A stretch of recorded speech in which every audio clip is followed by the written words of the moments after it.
8 наурыз халықаралық әйелдер күніне орай көп балалы аналарға бір реттік материалдық төлем беріледі. Көктемнің алғашқы мерекесі 8 наурызға көп балалы аналарға бір реттік қаржылай көмек беріледі. Берілетін қаражаттың көлемі қанша?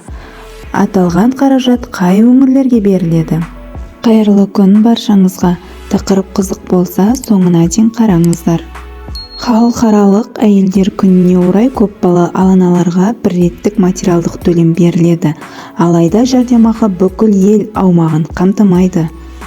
Тек 5 облыстың әкімдігі алтын алқа, күміс алқа иеленген батыр аналарға қаржылай құттықтау жолдамақ. Жәрдемақының жиынтығы өңірлердің бюджеттеріне қарай әртүрлі есептеледі.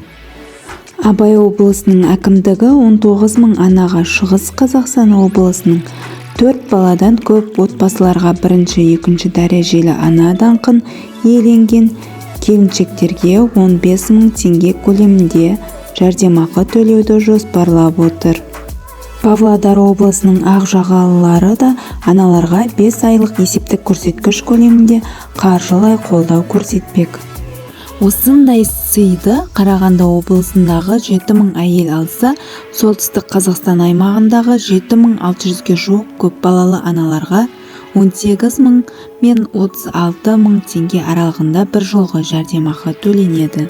Көп балалы отбасылар тізімінде көш бастап тұрған Түркістан облысы әкімдігі 42.250 анаға материалдық сый жасайды. Жауаптылар бір реттік жәрдемақы 7 наурызға дейін аналардың есепшотына түсетінін хабарлады. Ал өзге аймақтың атқа мінерлері бұл тақырыпты үн қатпады. Қазір Шымкентте 64.134 көп балалы ана бар. Оның ішінде 12.608-і алтын алқа, күміс алқа иегерлері.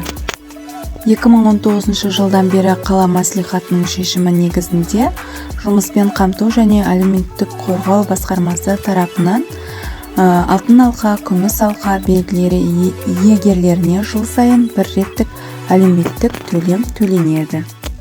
Келе жатқан 8 наурыз мейрамы құтты болсын. Әр отбасыға тек қуаныш, бақытты күндер көп болсын, табысты жыл болсын. Арнама жазылып, лайк басып, қолдап кетіңіздер. Назарларыңызға рахмет.